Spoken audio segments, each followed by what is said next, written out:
online. It's Sunday. Our talk will be Freedom from Disease by His Holiness Danavir Goswami. So if you have any questions, please write your questions on the comment section, and there'll be some time for them to get answered. Hare Krishna. Om Jnanatimidandasya Jnananjana Shalakaya Chakshurun Militan Jena Tasmai Shri Guruve Namaha Shri Chaitanya Manobhishtam Stapitam Yena Bhutale Swayam Rupa Katamayam Dadati Swapadantikam Vandeham Shri Guru Shri Juta Parakamalam Shri Gurun Vaishnavangscha Shri Rupam Sagrajatam Sahagana Raghunatam Vitam Tung Sujivam Sadvaitam Savadutam Parijana Sahitam Krishna Chaitanya Devam Shri Radha Krishna Paran Sahagana Lalita Shri Vishakhanvitangscha He Krishna Karuna Sindho Dinabandho Jagatpate Gopesha Gopika Kanta Radha Kanta Namostate Tapta Kanchana Gaurangi Radhe Vrindavaneshwari Vrishabhanu Sute Devi Pranamami Hari Priye Vancha Kalpatarubhyascha Kripa Sindhu Bhevacha Patitanam Pavanebhyo Vaishnavebhyo Namo Namaha Shri Krishna Chaitanya Prabhu Nityananda Shri Advaita Gadadhar Shivasari Gaur Bhaktivedanta Hare Krishna Krishna Krishna Hare Hare Hare Rama Rama Rama Hare Hare.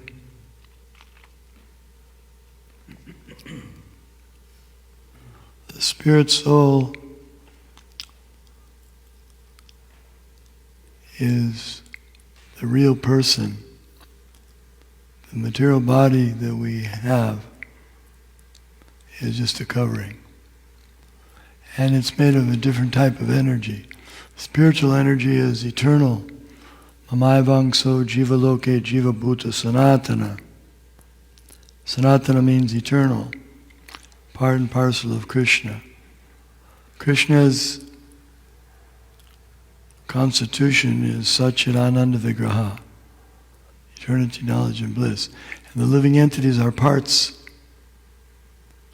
But somehow or other, due to a diseased consciousness, a diseased way of looking at things, we have come in contact with the material energy, and now these bodies have grown over the soul, like a big disease.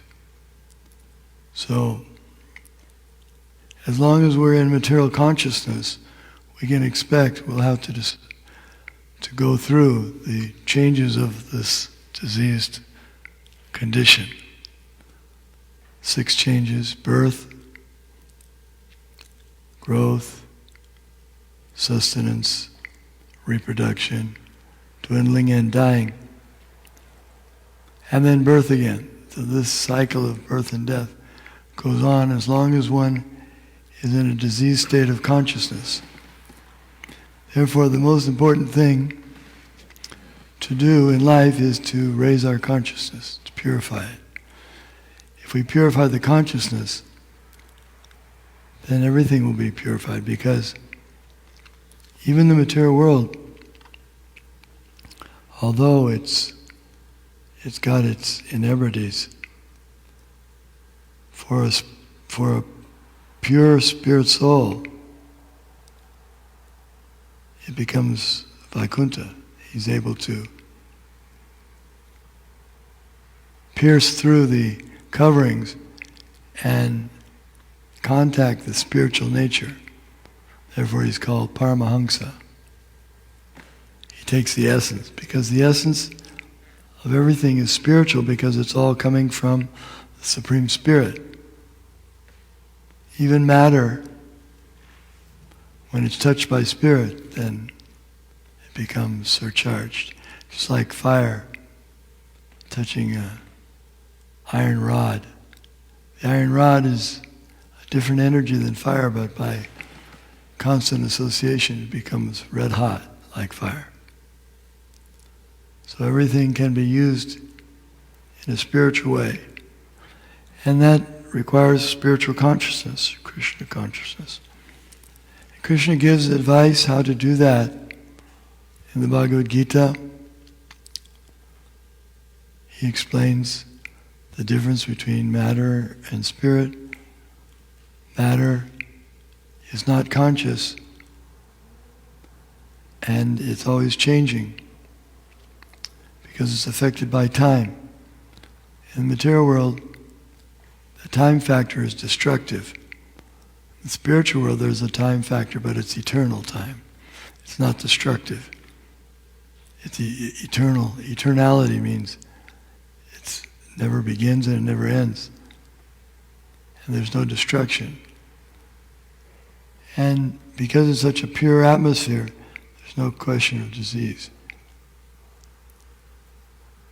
So, if we want to get free from disease once and for all, then we should take advantage of this human form of life. Human form of life is one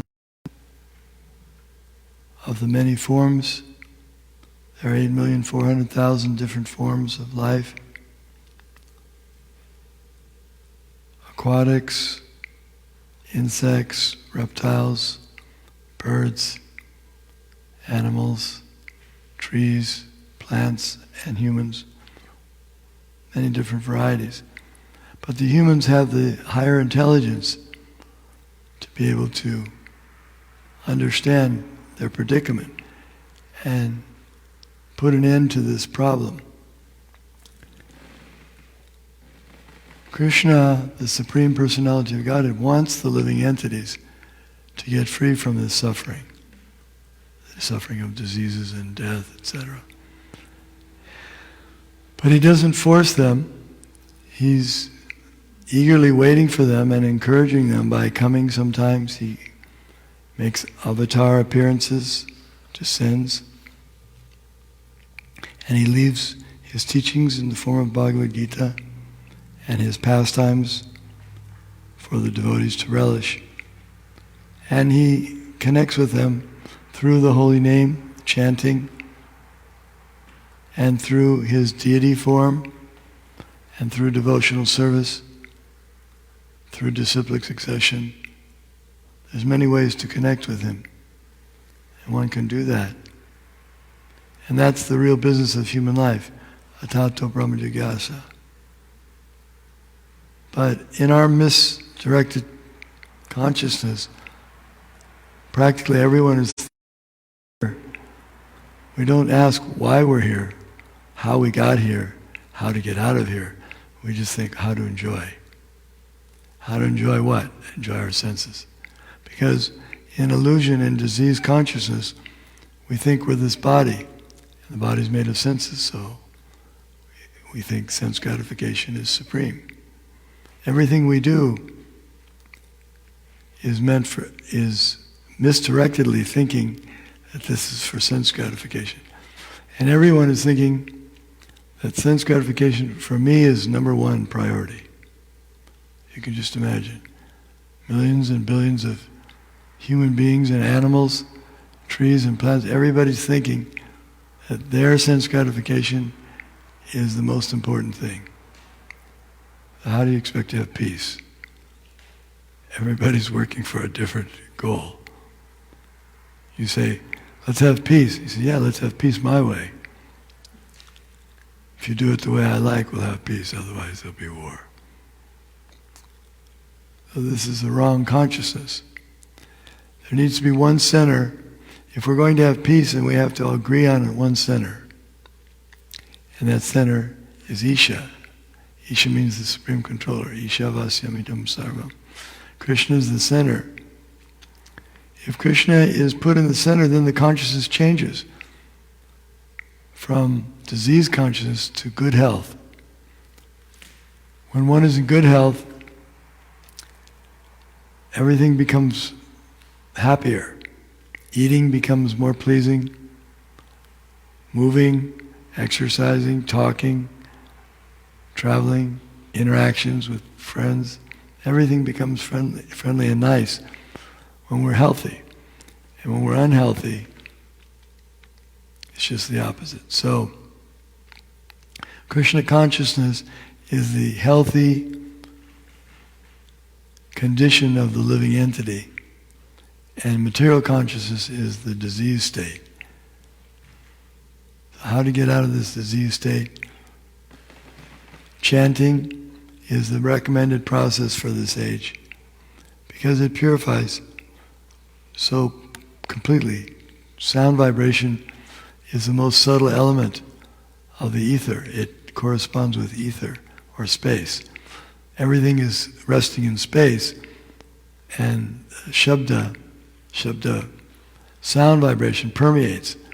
And when it's spiritual sound vibration, it permeates not only the material elements, earth, air, water, fire, ether, mind, intelligence, fellows, ego, but it also permeates the soul because it's spiritual. Krishna is all-pervading. Vishnu means all-pervading. And if we transmit transcendental sound vibration, then all the souls will be purified, what to speak of the matter as well. So chanting is recommended. And because we have this body, for the time being, we have to take care of it and use it. It's the best, make the best use of a bad bargain. This body is an amazing machine, no doubt. But it's not, we shouldn't get too attached to it because it's going to be destroyed soon. It's falling apart from the very beginning. But the spirit soul, the actual soul, has form also. In fact, the soul's form is the original form of the being.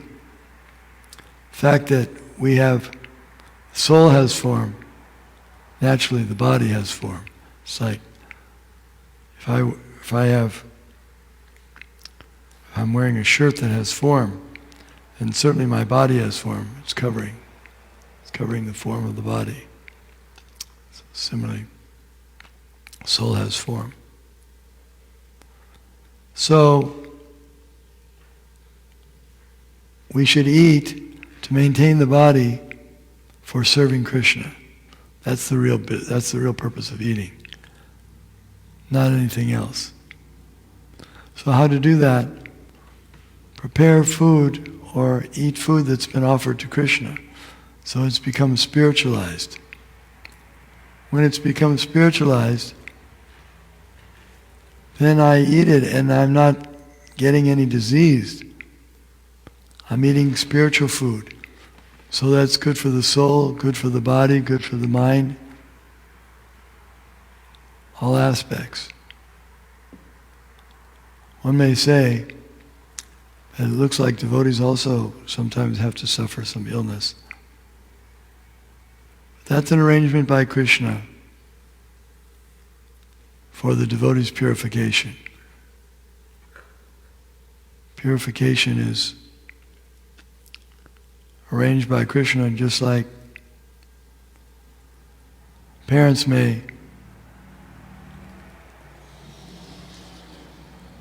in order to teach their child something, they may make a little bit of austerity for them to reach something. They may have to walk. They take the thing that they want and they put it over here. So the child learns to walk and then he learns to talk, and it's a little bit of austerity. Has to try to read and understand. But it's good for the child. So the austerities or the difficulties that we go through in life, we should accept them as Krishna's mercy. He's teaching me some lessons of what it's like to be in the material world and how to get free from that consciousness by seeing it in its proper perspective. Temporarily I'm here, but I never die. The soul never dies, so there's nothing to fear. It's like if someone threatens, if you don't watch out, I'm going to take your shirt off and cut it into pieces. You say, well, it's not a very expensive shirt, I can get another one. So you're not very worried about it. You're not afraid. Because it's not you. You know you can live without that t-shirt. We don't need this material body. We're eternal spirit souls, and we're meant to live in the spiritual world with Krishna. There's another world that has no disease at all. That's the spiritual world. That's our home. But for now we're here. While we're here, if we develop Krishna consciousness, then we can be transported even in this lifetime to the spiritual abode. We can connect with Krishna. And that connection is not just a video and audio connection, but it's a complete spiritual connection. That's called yoga.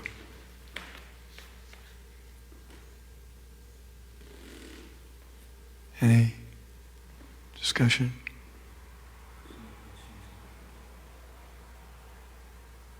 Yes?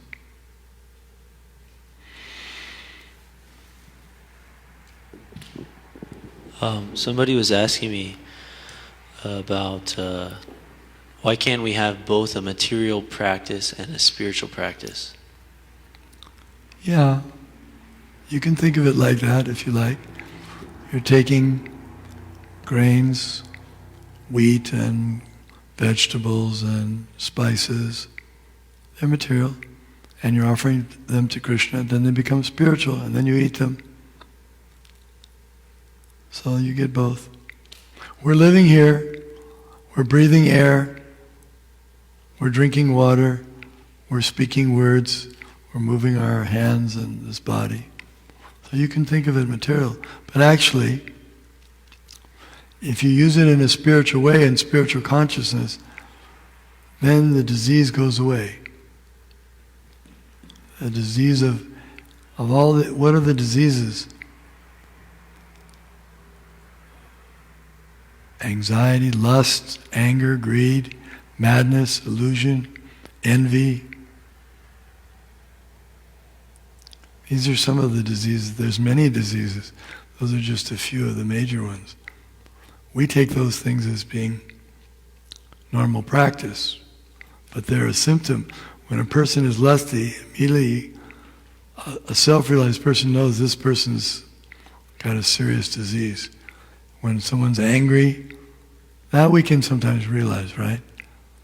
If somebody becomes angry about nothing, he's just going around smashing things, say, whoa, he's really in a disease state. And if someone's excessively lusty, we also think that, isn't it? He sees some object of sense, he goes after it. They put him in prison. So this person's in a disease state, he's too lusty. This one's too mad. This one's too much he's angry. This one's in anxiety. He's too much paranoid. He's afraid that aliens are going to attack him and everything. So he's diseased. These are all diseases. And practically everything we do in the material world is a function of our diseased state. So we have to change completely the consciousness. And that's a process. As we mentioned, when you're chanting, you're using your tongue, you're using your mouth, your lips, sound vibration, but it's a spiritual effect, so it becomes purified. It's the medicine. Lord Chaitanya said, "E nechi oshadi maya nashibara lagi, harinama mahamantra lau tumimagi." He said the medicine for this age is the Mahamantra. Hare Krishna, Krishna Krishna, Hare Hare, Hare Rama, Rama Rama, Hare. That's how to counteract the disease. Not just the coronavirus, all the diseases can be counteracted by that, once and for all. Here we are, think about it, we're here for 50 or 100 years. What is that in eternity? Why do we think that's the all in all this life is? This spot life is so important.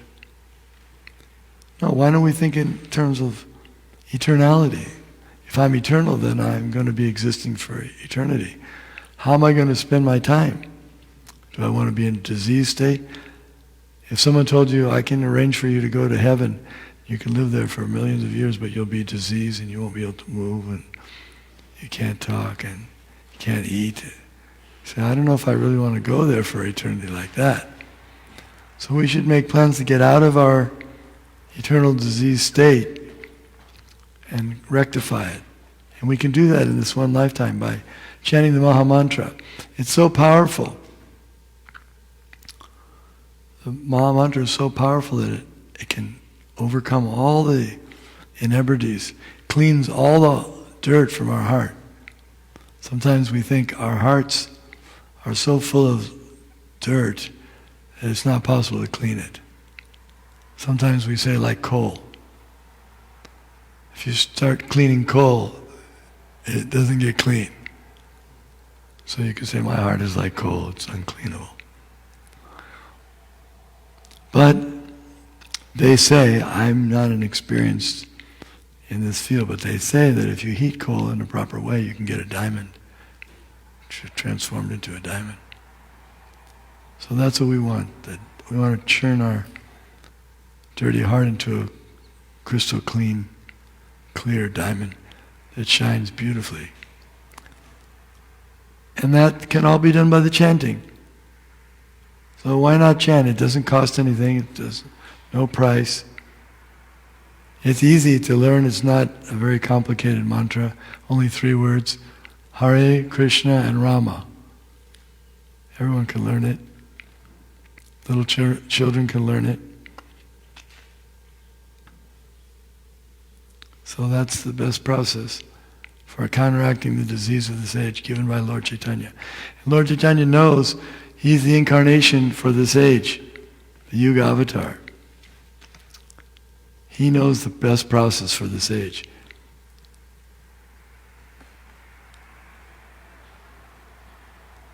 So everyone can chant. Take advantage of a simple process. In this one lifetime we can finish up our disease state once and for all.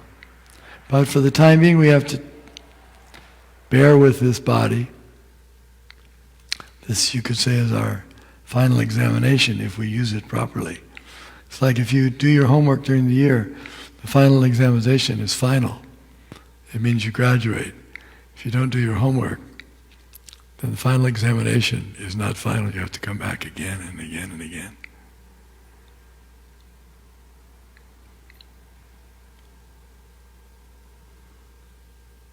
Any other points?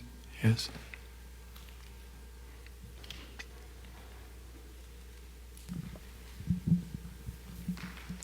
So this is kind of similar to the question he asked, but I was curious about this mantra in the Ishopanishad where it says, only one who can learn the process of nescience and that of transcendental knowledge side by side can transcend the influence of repeated birth and death and enjoy the full blessings of immortality. The question is, why does it say we have to learn the process of nescience side by side? I was just wondering if you could elaborate on that. Yeah, you have to know the difference. Side by side means you can tell the difference between nescience and knowledge. If you can't distinguish the two, if you get them mixed up, then how will you progress? So you have to be able to see them side by side. This is knowledge, this is ignorance, this is nescience. Just like we said, lust. Lust, is that nescience or is that transcendental knowledge? It's nescience. But love for Krishna, that's transcendental. What does it say? The science want us to learn the process of transcendental knowledge.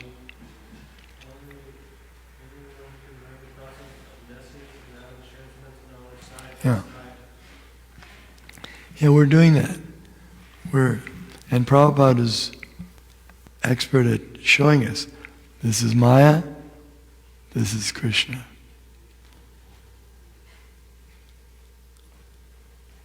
And you learn to make the decision of taking Krishna, transcendental knowledge in all circumstances.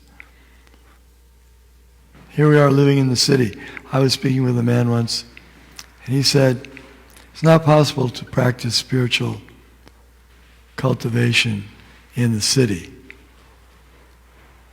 In one sense, he was on the right track. He said, you have to be away from it. You can't be right in the middle of it. But it is possible through chanting. By chanting the Hare Krishna Maha Mantra, it's so purifying, it's so protective, that even in the middle of the city, you can be transcendental to all the contamination of Maya. Sometimes devotees on the mission of distributing transcendental knowledge, literature, they go into a place that, like a butcher shop or a restaurant or a bar, they sometimes do, and they distribute books. So that's a contaminated place. It's nescience. Or go to college, that's also nescience. They go to these places and they distribute transcendental literature. They know how to purify that atmosphere, and they know how to keep themselves inoculated. They're inoculated by the holy name. If we stop chanting, then we better get out of the city. But if you're in the city, and if you chant, then you can keep afloat. You can keep pure. That's what it means. Learning them side by side.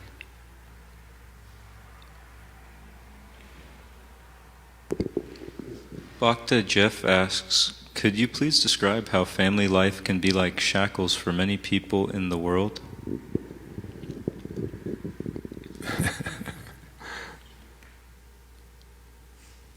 Let's see.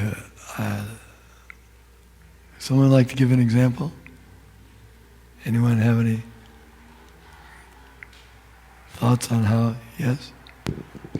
This devotee Parameshwar, he describes a story that another devotee told him who was in a car accident. And in the Bhagavad Gita it describes that we're supposed to think of Krishna at the time of death so we can return to Krishna. And this devotee, he said his car got stuck on a train track and the train was coming. He said he was chanting and he was trying really hard, but no matter what, he's still alive, but no matter what, before the car got hit, he was just thinking of his wife and his children. Well, if they are devotees, then that's not so bad to think of wife, devotee, and children. But yes, that's a good point. It's difficult.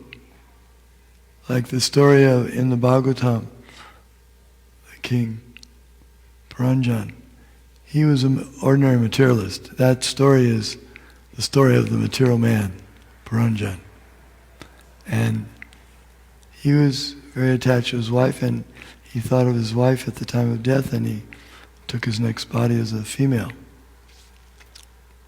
Because yam yam vapi smaram bhavam tajajante kalevaram tam tam ivaiti konteya siddhatad bhava bhavata. Whatever one thinks of at the time of leaving the body, to that state he will attain without fail. So, we don't know where our family has gone. We're not sure where they've gone. We may be thinking of them, or where we're going. But if we think of Krishna, when leaving this, and we will think of what we have thought of during our lifetime. So, family life is meant, if we use family life properly, it's meant to help us get free from the shackles of material entanglement, thinking I'm this body.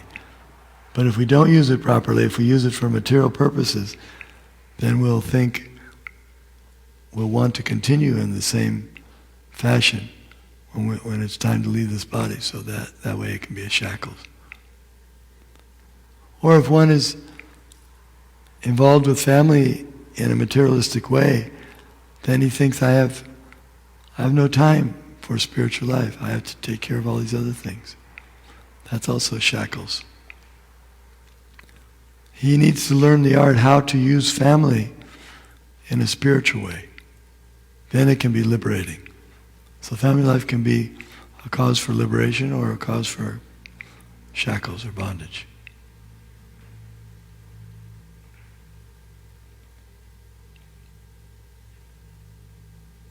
Yes? Dheeraj Bharath asked, Hare Krishna, you mentioned that the soul has form. Can I assume then that my current human form may not be my eternal form? And if so, how do I know what my form is? Or if that is even important to know? Thank you. Well, this body is certainly not our eternal form. This is a temporary form that we got from karma, from our past activities. So this is just a temporary form. And as far as the form of the soul, that will be revealed when one becomes a pure devotee. In the present state, we're on the process of purifying ourselves through sadhana bhakti. By performing sadhana bhakti, one becomes purified, and then he actually transcends, and then his form is revealed to him by Krishna in the spiritual world. There are some very rare souls whose eternal form is revealed even while they're in this body, but generally that's not the case.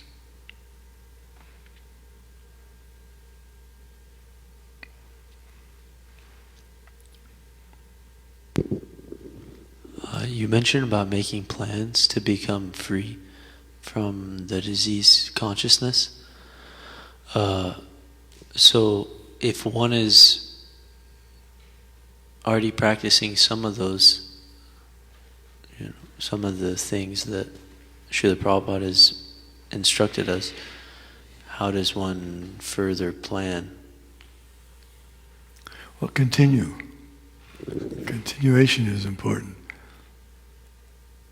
Make sure that we surround ourselves in such a way that we'll be able to continue. It's like, I may be doing well today, but if I don't make plans, then I may run out of certain resources. And then I may not be doing so well in the future. So we should make all of our plans, how I'm going to remain in Krishna consciousness. How am I going to remain? If I'm doing okay now, if I'm making progress, how am I going to continue making progress in all circumstances? That's important. Of course, if we're leaving it up to Krishna, then Krishna, if we actually are leaving it up to Krishna and we're genuinely wanting to serve, then He'll arrange. But we also have to do our part, because some of the decisions, we're still acting like we're thinking we're the boss here. Even though there's two souls in this body, the super soul, which is Krishna, and me, the living entity, I'm thinking I'm the boss. And I'm telling the driver of the body, say the intelligence, I'm saying go here, go there. And Krishna, although He's the supreme controller, He's given me this opportunity because I wanted to be in charge of a body, so I got a body that I can be in charge of. And I'm giving directions. And if I don't have the right consciousness, then I'll say, take me to the pub. That's not a good place to be. Whereas if I'm practiced, take me to the temple, take me to the Sankirtan. Always making plans, how I'm going to keep engaged in Krishna's service. Even in difficult circumstances, even in old age or disease state, we should sometimes think, I may have to face disease at some point. How will I do it? I have to be determined that I'm going to go on chanting no matter what, whether I'm rich or poor, or I'm famous or I'm infamous, I'm respected or I'm not respected, I'm rich or poor, young or old. I'm going to continue with devotional service. That should be our determination. Utsahan, here's the 6 positive points. Rupa Goswami answers your question. Utsahan nischayat dharyat tat karma pavartanat, sangatyagat satovrate, shadbir bhakti prasidyati. These 6 items are favorable for devotional service. Utsahan, enthusiasm, nischayat, determination, I'm going to continue, no matter what, I'm going to continue with Krishna consciousness. Even if it becomes unpopular, even if my friends don't like it, even if I have to go to a different place, if it's forbidden, if it becomes illegal here, or if I have to do it secretly, I'm going to continue in Krishna consciousness, determination. And dharyat, patience. If I don't become a pure devotee in 3 weeks, it doesn't mean I give up, or how long it takes, however long it takes. It may take many lifetimes. After all, it's a great achievement. Eternal bliss and knowledge. It may take some time, but I have to be willing to persevere. Dharyat, patience. Tat karma pavartanat. In the meantime, I'll follow the regulative principles. I may not be feeling ecstasy on the spiritual platform, but still I'll follow the regulative principles, because I know that that's part of the medicine, the prescription. I'll chant my rounds, I'll follow the regulative principles, I'll associate with devotees, and I'll give up the association of non-devotees. These 6 things are favorable for devotional service.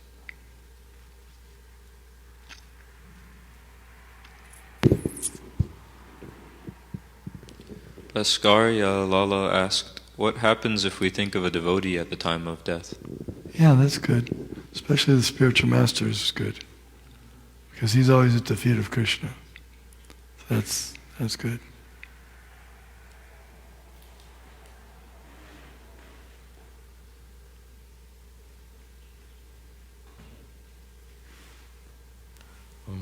How are we supposed to deal with the mind when it's thinking enviously or proudly, and When what? Proudly or things like that? Like, are we supposed to ignore it, or Proud? Yeah. Yeah. You beat it with a shoe 100 times in the morning, and then in the evening 100 times with a broomstick. The mind, you have to deal with the mind differently sometimes. Sometimes beating it, sometimes Bhaja Hure Mana Shinandana, my dear mind, very politely, my dear friend, the mind. It's like you deal with, sometimes people, you have to deal with them a little differently sometimes. Sometimes friendly.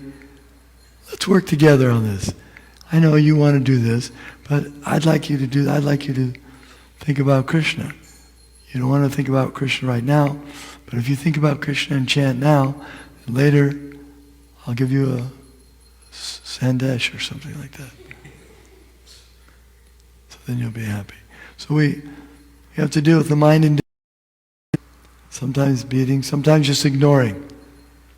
Mind saying, okay, I want to do this, just like a child. When the mother brings a child to the supermarket, the child says, I want this, and mother just keeps on pushing down the aisle. I want this, mother just ignores. So sometimes the mind says, I want this. Have to ignore. Sometimes beat, sometimes ignore, sometimes make friends.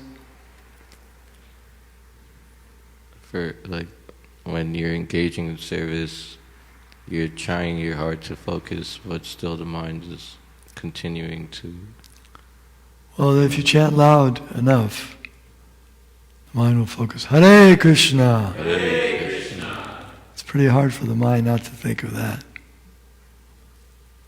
And we have chanting, and we have recorded kirtans, and we have recorded readings, and we can read also. Sometimes someone asked Prabhupada if we need to read out loud.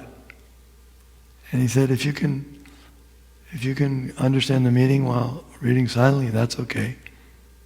But if it helps you to concentrate, to read out loud, that's also okay, as long as it doesn't disturb others. So think about it and ask other senior devotees how they control their minds. And you'll get many nice ideas. You should take the good ideas from the advanced devotees. You have some idea? About how to control the mind. I think that was his question, what to do when the mind is not cooperating. It happens that sometime when we are chanting the Maha Mantra and our mind is getting distracted, or maybe too much sound around or too much pollution is around, so better way is just put one finger in one ear and you can feel that your sound vibration you can feel more in your mind and yourself. That's how you can control your mind and you can more focus on the chanting of the name of the Lord. See, that's a tip from a long time expert chanter. You get many tips like that.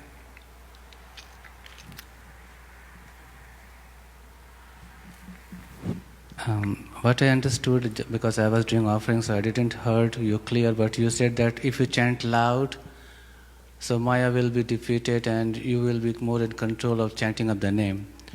My question is, how loud I should be not to disturb others? Yeah, you have to keep both things in mind.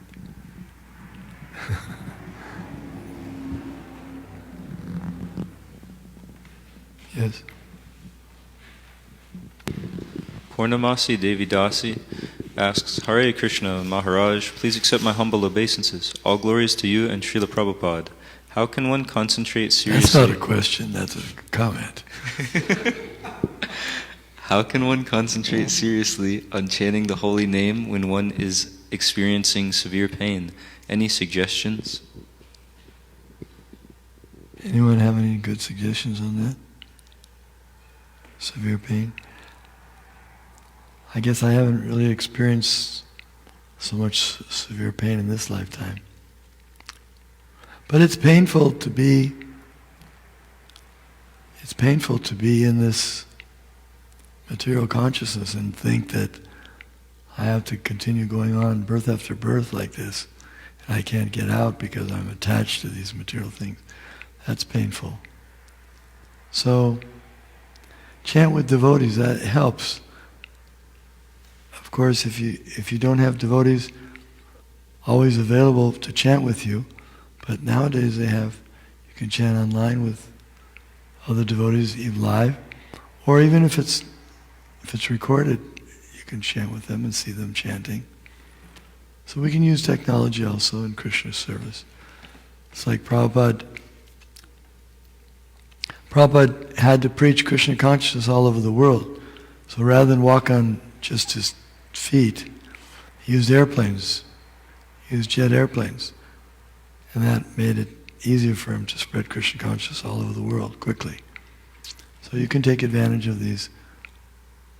They're not to be rejected, this technology, if we can use it in Krishna's service. Anasaktasha vishayan yatarma upayunjata nirbandha Krishna sambandhe yukta vairagya muchate. So we can use technology in Krishna's service also.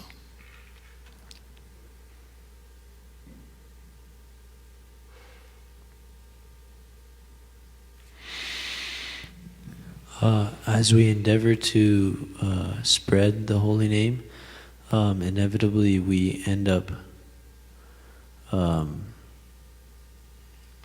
of extending ourselves. Maybe we're hearing the chanting of somebody who's not practicing the regular principles and these sorts of things. Do we need to worry about this?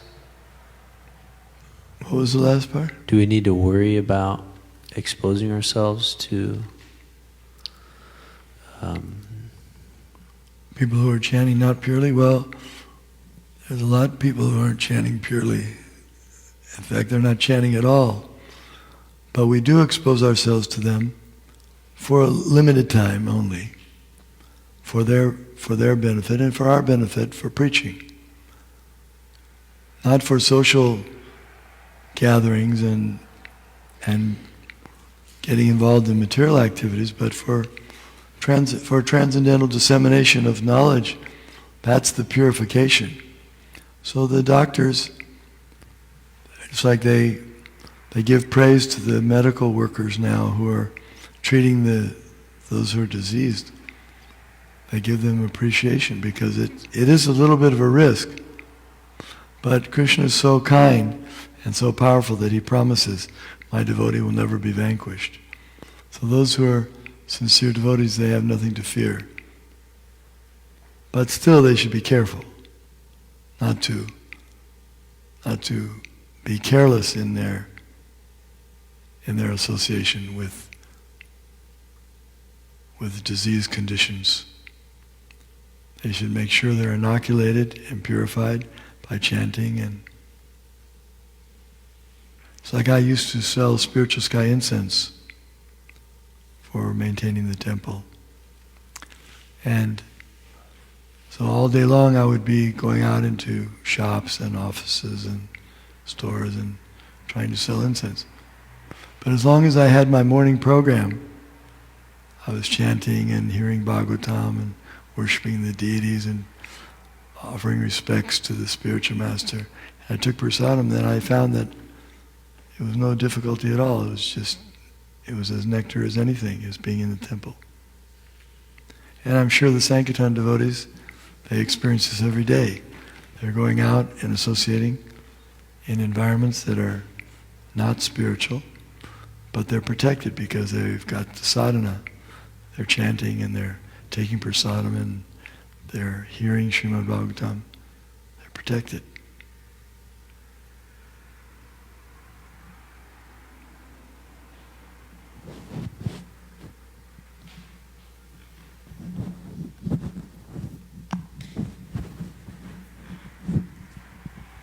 I was curious about how we should go about our dealings in preaching, like especially book distribution, where sometimes we put up a sign that says yoga and meditation books, and a lot of people who come up, if we just told them all about God and Krishna, I feel like a lot of them wouldn't really take books. So my question is how straightforward should we be versus vagueness to actually get more books out?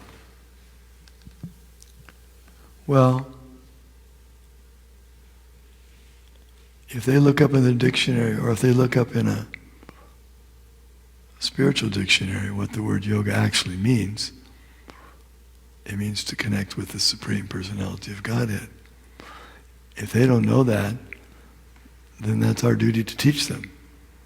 They may think yoga just means exercises or something, or whatever they think. That's not exactly correct. So by giving them these literatures, we're actually educating them correctly about yoga and meditation. Meditation doesn't mean to meditate on your nose or nothing or a light or whatever. It means to meditate on Vishnu. That's what meditation is for.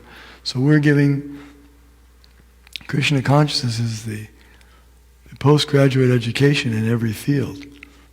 Certainly the field of yoga. If people were interested in physics, we could say books on physics, transcendental physics. But they know that yoga is supposed to have something spiritual. At least they know that to some degree. They think there's something mystical about it. And that's correct. Now what that mysticism is they're not clear. But we can give them clarity through these books. So that's a great service for them. Otherwise they may get cheated.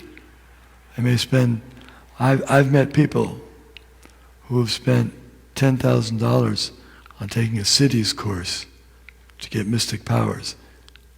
And they said that we're still paying it off. And they're angry because they feel they got cheated. Because they didn't know what yoga meditation and yoga practice was meant for. It wasn't meant for bouncing on your rear end or something like that. But that's what they got cheated, and they had to pay money for that. So if you give them a book for $10, save them 10,000, that's a good savings. So it's good for them. I just want to give one example, like on the same topic, where, like one time I was distributing a book and I said, here's books on yoga and meditation, and the guy was like, I'm an atheist. I was like, oh, here, perfect. Here's the atheist book, and he took it and gave a donation. So is that beneficial? Of course, that's great, because it is books for atheists. It's a book for theists. It's like Krishna's for everyone. When Krishna enters Vrindavan, playing on his flute, the cows, they open their ears up to listen, and the plants and all the birds stop singing. They want to hear the flute sound of Krishna. And the sages become stunned at the sound of, they're chanting beautiful mantras, but when they hear the sound of the flute, and even rocks begin to melt in ecstasy. So Krishna is for everyone. Why not the atheist? In fact, he's especially for the atheist. So yeah, that's good. This is the atheist book for atheists. Because atheism is just another disease. We have to give different medicine for different diseases. This one's for the atheist disease. This is for the lust disease. This is for a combination of multi-diseases. That's a good doctor. He has all the medicines. But in our case, the medicines are pretty much the same.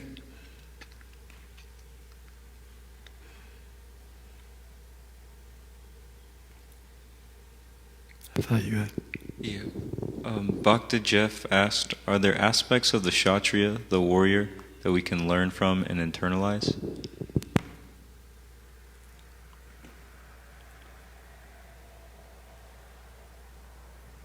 In relationship to disease? Getting out of the disease, getting freedom from disease? How does it... Yes, if you have the body of a Kshatriya, a warrior, then you can use your body in serving Krishna and upholding the dharmic principles. And that's an important task, to manage things nicely for the spread of Krishna consciousness. It's like if the leaders are Krishna conscious, imagine if the leadership is Krishna conscious, then they'll close all the slaughterhouses, they'll close all the brothels and the gambling casinos, all these things that are not beneficial for anyone. They'll put an end to that. Just like now the leaders are trying to protect citizens from getting disease, a particular disease. So they're making some arrangements. Don't go here, don't do this, don't do that. But there's a worse disease, this displeasing Krishna and acting against his dharma. That's really the most deadly disease. And the leaders are meant to protect the citizens from that. So a Kshatriya should protect the citizens from being diseased by adharma, by forgetting Krishna. Forgetfulness of Krishna is the worst disease you can have. And the king or the leaders should make sure that we don't forget Krishna. In schools, we should be taught about Krishna. At home, we should be taught about Krishna. Amongst our friends, everyone should sponsor Krishna activities in all spheres of life. And the leaders should make sure that's the way things are going. That's the way Yudhishthira Maharaj managed. That's the way Ramachandra managed. Parikshit managed that way. Okay?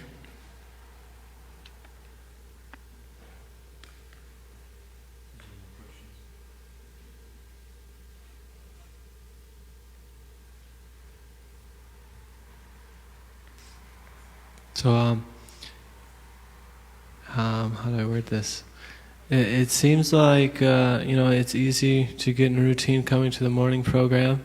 Like you mentioned, you're doing the morning program in sadhana and really feeling the spiritual energy. But sometimes, when we're doing Sankirtan or not doing Sankirtan, even at the temple, as the day drags on and the modes of nature come, it seems like it's harder to stay in that same consciousness that it's easy to get to in the morning when you're chanting and doing this routine. You can take a little time for reading. There's no harm, there's no rule that says you can't take some time and just sit down and read the books. You'll relish them, but when you're out there, they're like a complete shelter. You'll think, wow. After you read the books for a while, you'll say, wow, this is great. Especially if it's a difficult day and the mind is giving trouble, so you sit down and give the mind a little chance to read or chant. So we always have that. And if you're distributing books, you have books with you to read. So that's a good way to rejuvenate. Or take some prasadam, that's also. Or go see a devotee, just watch a devotee for a while, go associate with him.